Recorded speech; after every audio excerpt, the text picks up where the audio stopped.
Just one can of soup loaded with sodium can send a heart patient's blood pressure soaring and trigger acute heart failure. Do you ever take a moment to read the label before opening that familiar can of food? How many times have you eaten canned beans tuna stew or chicken soup without giving it a second thought? The truth is, a number of canned foods sold at Walmart and Costco have come under fire for serious health risks to older adults.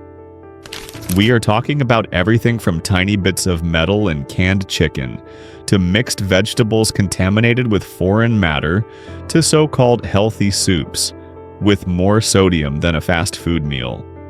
And as you can see, after I'm done with this, if you can see all that flakes, those are metal flakes. Those will give you splinters in your throat. If you are living with high blood pressure, heart disease, kidney problems, or simply want to live longer, you need to take a close look at this list. Here are 7 canned foods from Walmart and Costco that people with heart conditions should avoid at all costs. And of course, we also have better options for you. Number 1. Yellowstone baked beans. Remember when a hot plate of baked beans was considered a hearty, wholesome, and cheap side dish? Now take a closer look at the Yellowstone baked beans label at Walmart. Ever wonder why something so simple ended up on an official FDA warning list? A recall alert for you on this Wednesday. More than 4,000 cases of Yellowstone baked beans are being recalled. Officials say they contain undeclared soy. This could cause a severe or life-threatening reaction to people with soy allergies. This isn't scare tactics. It was a Class Y recall because Yellowstone failed to disclose soy as an ingredient. For anyone allergic to soy, and many people don't realize they are until the reaction hits, the consequences can be severe. We are talking throat swelling and even full-blown anaphylaxis. But wait, that's not the end of the story. Have you ever checked the sugar content in a can of baked beans? Yellowstone lists molasses, brown sugar, and corn syrup. The sugar alone can push someone with heart disease or diabetes past the recommended daily limit in just a small serving. And let's be honest, who actually eats only one serving? Now add sodium into the mix. Think canned beans are safe. Look again, over 500 milliliters of sodium per serving with a can containing 2 to 2.5 servings. That means one light meal could wipe out nearly your entire daily sodium allowance if you have high blood pressure. So why are Yellowstone baked beans still flying off the shelves? Part of it is habit, part of it is price, but mostly it's the familiar taste and the fact that consumers aren't properly warned. Now put yourself in the shoes of someone taking heart medication or managing diabetes. You reach for a small serving of beans for fiber, but what you're really getting is a cocktail of inflammatory ingredients, hidden sugars, and sky-high sodium, all packed into a can that looks wholesome at first glance. See the contradiction. A food marketed as home-style and baked with care could actually land you in the ER if your body is already vulnerable. So here's the real question. What if you still want to eat beans? Nobody's saying you have to give them up entirely. You can switch to dried beans and cook them at home using low sodium or no salt seasoning and natural spices like garlic, onion, and paprika. No time for that. A better option is organic canned beans from Eden Foods, clearly labeled BPA-free, no added sugar, no salt. Available at Whole Foods or online. Another solution. Portion control. If you insist on Yellowstone, stick to 1/3 of the can, mix it with steamed vegetables, and squeeze in some lemon juice to cut the salt. Not perfect, but far better than downing the whole can and leaving your heart to pay the price. The problem isn't beans themselves. The problem is not knowing what's in them. Do you still have Yellowstone baked beans sitting in your pantry? If you do, read that label again. And if you're living with older relatives, someone on heart medication, or anyone at risk of allergies. It's time to rethink your canned food shelf. A can of beans should never be the reason you end up waiting in the emergency room. Number 2. Campbell's Chicken Noodle Soup.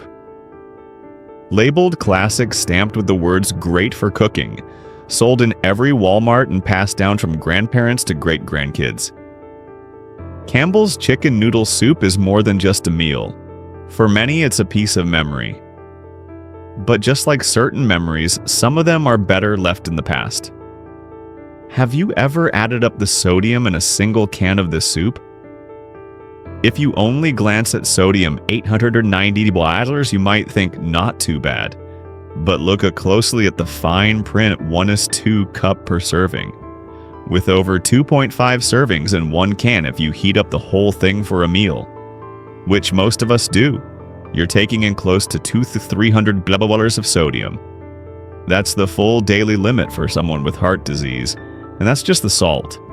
Next up is monosodium glutamate, better known as MSG, a flavor enhancer that has stirred debate for decades. Campbell's has removed MSG from some of its lines, but the classic version still contains it. Not everyone is sensitive to MSG, but for older adults or those on blood pressure medication prone to migraines or struggling with balance disorders, a bowl of soup can bring on fatigue, lightheadedness, or even heart palpitations. Would you ever expect a bowl of chicken soup to do that? The issue isn't only the ingredients. It's the way this product is packaged and marketed as a comforting light option, when in reality it's loaded with additives, flavor enhancers, and more salt than a fast food burger. Here's a truth most people don't realize. One can of Campbell's Chicken Noodle Soup has almost the same sodium as a McDonald's meal. But do you ever feel guilty about eating chicken soup? Probably not. And that's exactly what makes it dangerous. It tricks you into feeling safe. Some people say when I'm sick, I eat chicken soup.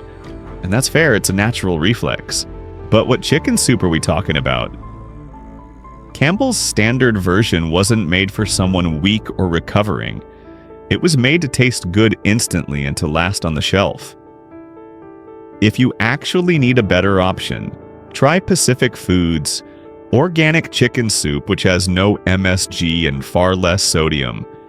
Or Amy's No Chicken Noodle, a vegan alternative that's light and gentle on the heart. Or the simplest solution, buy unsalted chicken broth. Toss in some vegetables and egg noodles seasoned lightly. Cook once and you've got 2 to 3 meals cheaper and much easier on your kidneys. No one wants to give up a food tied to childhood memories. But if that food no longer suits your body today, it's better to leave it in the past. Because a bowl of soup shouldn't leave you more tired after eating. And just because it says chicken noodle doesn't mean it's always kind to your heart. Number 3, Kirkland Signature Chicken Breast. Some risks don't show up on the label. Kirkland Chicken Breast is a prime example. It's a product trusted by millions of Americans because of the familiar Kirkland name, the affordable Costco-style price, and the words premium chunk chicken breast printed boldly on the can. But what isn't printed is the unsettling feeling that hits the moment you pop it open. No foul smell, no spoiled color, just an off-putting vibe you can't quite describe. A cloudy grayish liquid. Shredded meat that feels soggy, almost like bread that's been soaking in water. Some call it chicken porridge. Others put it more bluntly. I'm not sure this is even food. Have you ever felt that way? There haven't been any widespread food poisoning cases reported. No official recall from Costco or the FDA. But that doesn't make the concern any smaller. Because when a food makes you pause even for a second and wonder if it's safe to keep eating, that meal is no longer safe. For a healthy person, the solution might be simple: toss it. But for seniors, people living alone, or those on medication, or with digestive issues, it's not that easy. They hesitate. They think it's probably fine.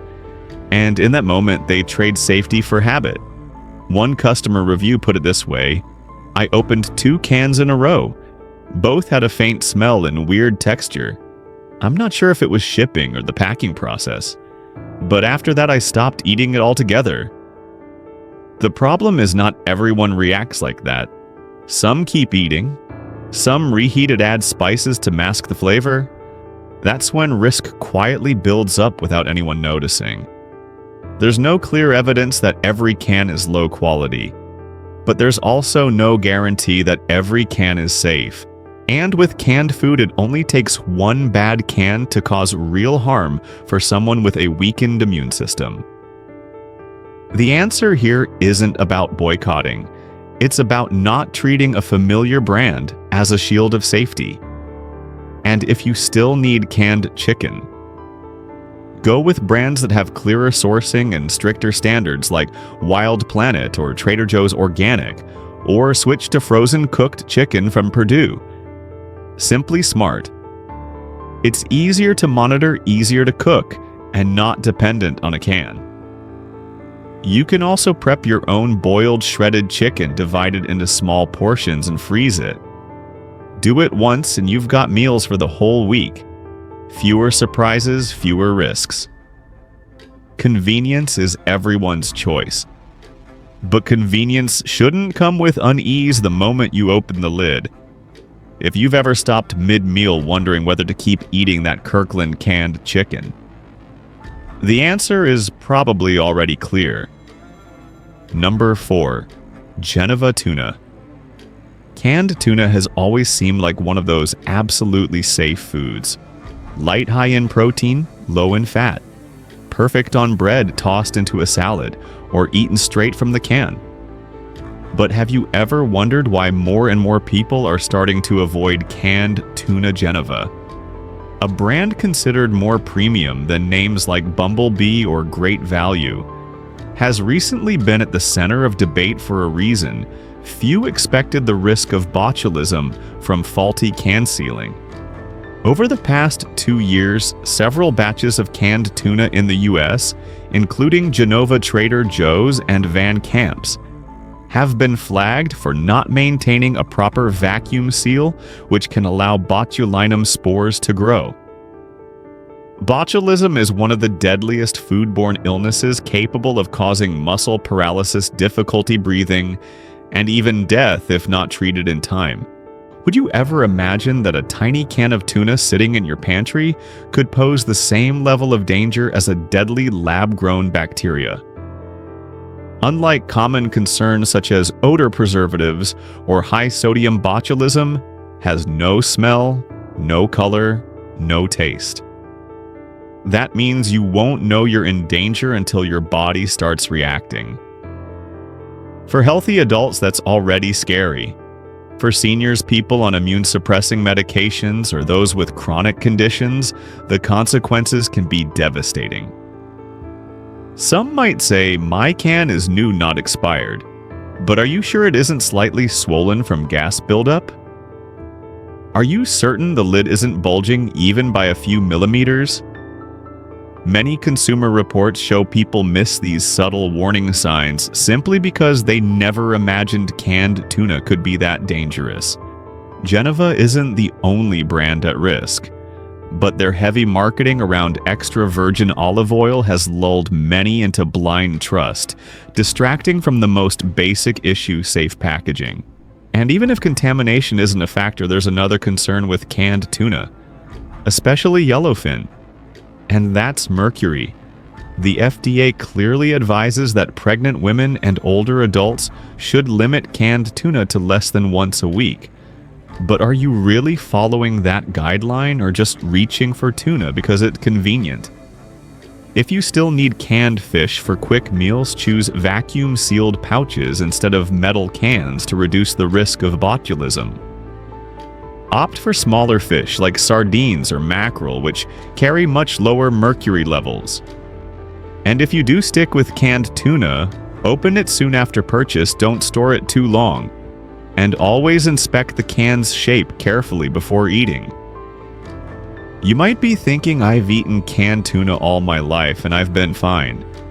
But sometimes it's those very habits that make us the most careless. Not every danger comes with a warning smell. Some risks are silent until it's too late. If you've got a can of Genova sitting in your pantry, take a second look at the shape, the production date, and the feel when you open it. Sometimes that one extra moment of caution is what saves you from paying with your health. Number 5.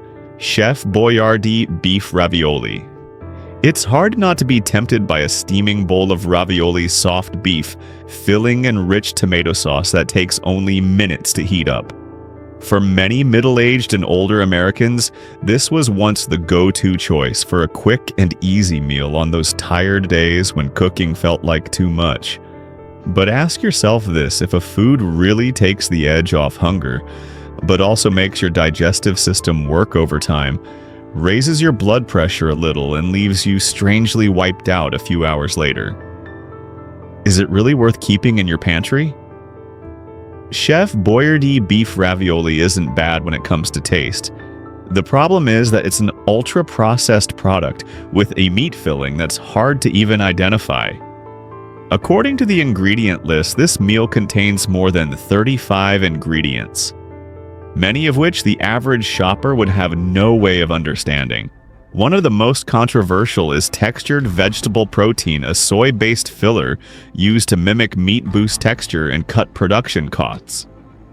That's why the beef inside the ravioli feels mushy, oddly chewy, and doesn't break down like real meat. Worse, the tomato sauce, which sounds healthy enough, is loaded with sugar and acid. For anyone with stomach issues or acid reflux, it can trigger burning and bloating within half an hour of eating.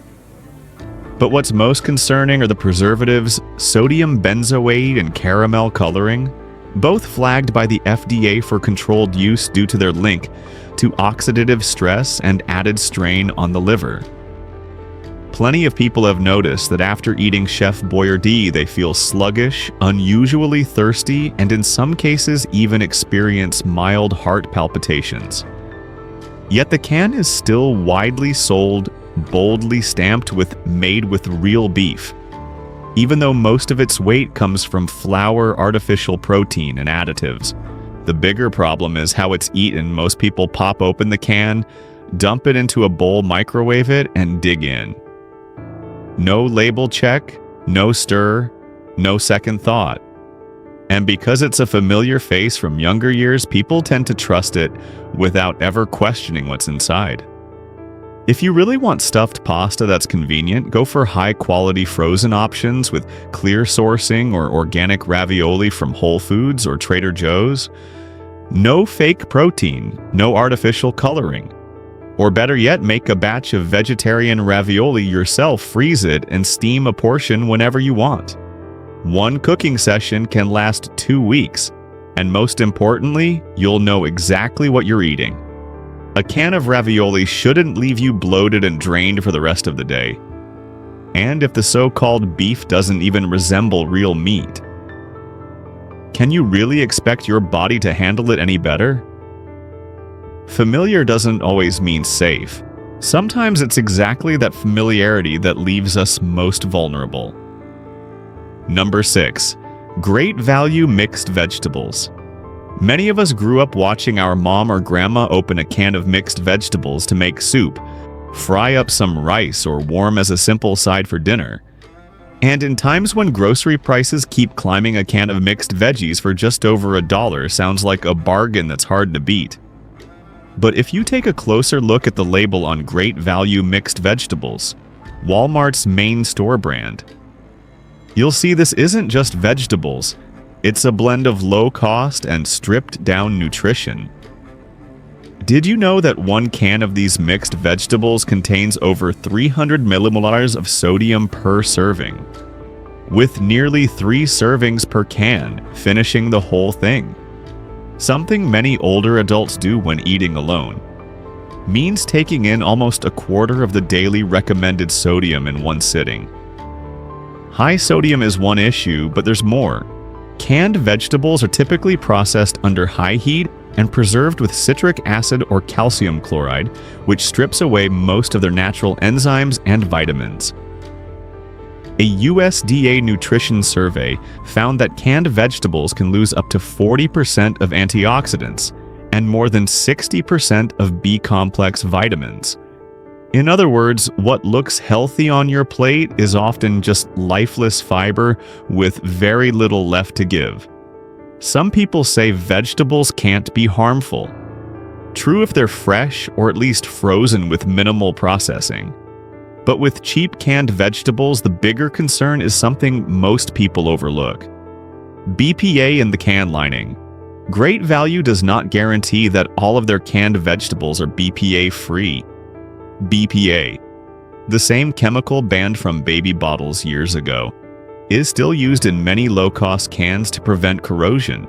Independent studies have shown that BPA can disrupt hormones, interfere with the endocrine system, and increase the risk of diabetes and heart disease. For older adults with weaker systems, the buildup of toxins can be especially dangerous. Then there's the taste.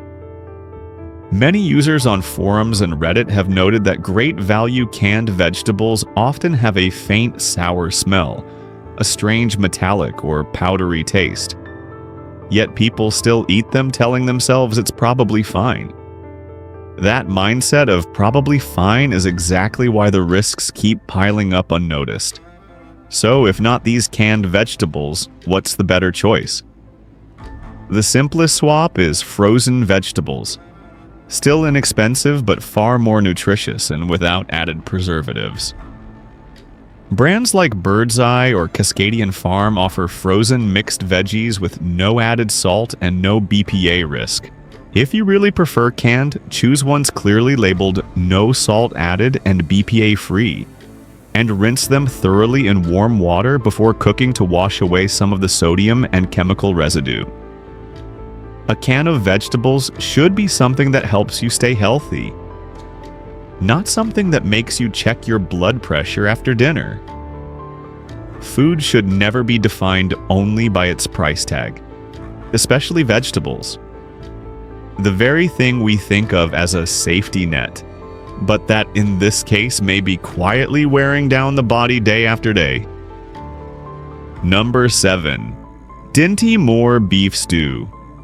A lot of people still remember the feeling of cracking open a can of Dinty Moore, pouring it into a pot, heating it up, and just a few minutes later having what looks like a hearty home-cooked meal with beef, vegetables, and thick gravy. But what your eyes see and what your body has to process are two very different stories. Dinty Moore might look like homemade beef stew, but if you read the label carefully, you'll realize it's more of a chemical creation than a traditional dish. Beef is listed first, but right after that comes a lineup of ingredients many nutrition experts warn against, including hydrolyzed corn, protein, autolyzed yeast extract flavorings, and a hefty dose of modified food starch. All red flags of ultra-processed food. Here's the real concern. Many older adults, especially those living alone or on a fixed income, still treat Dinty Moore as a convenient, ready-to-eat meal with no cooking required. But convenience does not mean safety. A single can of this stew delivers more than 200 milligrams of sodium and nearly 40% of the daily recommended saturated fat. A serious burden on an aging heart. Plenty of people have shared that after eating Dinty Moore, they felt heavy, sluggish, or sleepy all afternoon without knowing why. It's no mystery. When a meal is packed with flavor enhancers, salt stabilizers, and thickeners, your body has to work overtime to break it all down while getting very little real nutrition in return. There's another detail few notice. The beef in Dinty Moore isn't always whole cuts of meat. Some batches have been reported by consumers to contain spongy meat chunks with an odd texture, likely pieced together from scraps, fillers, and binders. While not proven to be unsafe in terms of sanitation, it's far from the trustworthy comfort food many people imagine. If you've been reaching for Dinty Moore thinking it's complete nutrition, it's time to rethink. Real stew should be made with fresh beef, real vegetables slow cooked, and without a chemical list longer than a recipe. Better options are not hard to find. You can buy frozen beef chunks, cook a big batch of stew once, and freeze portions for later. It's cheaper over time, more convenient, and most importantly, you know exactly what you're eating. Or look for USDA certified organic stews that are lower in sodium and free of artificial flavor enhancers. Sure, a can of stew might feel like the perfect shortcut on a lazy day. But if the trade-off is higher blood pressure, digestive stress, and lingering fatigue after your meal, is it really worth it? Not every hot meal brings warmth to your body. Some only bring exhaustion. Effects you may not notice right away, but that slowly build up week after week, month after month. Not everyone has the time or energy to cook every day, but if the foods you rely on, from canned soups to canned stews, are silently wearing down your health meal after meal, then it's time to pause. Read the labels more carefully, be more selective, and never let convenience come at the cost of blood pressure pills, heart medication, or unnecessary days in the hospital. Are you still eating any of these products? Or have you ever had that gut feeling that something isn't right after what seemed like a harmless meal? Share your thoughts and let's stay aware together before it's too late. This video does not promote division within the United States or encourage segregation. All content is presented for the purpose of exploration, analysis, and fostering discussion based on current events, public sentiment, and social trends. We fully respect the United States Constitution and all federal regulations. If today's analysis made you think, drop a comment so we can keep the conversations going. And don't forget to like, subscribe, and hit the bell so you will never miss our next independent deep dive.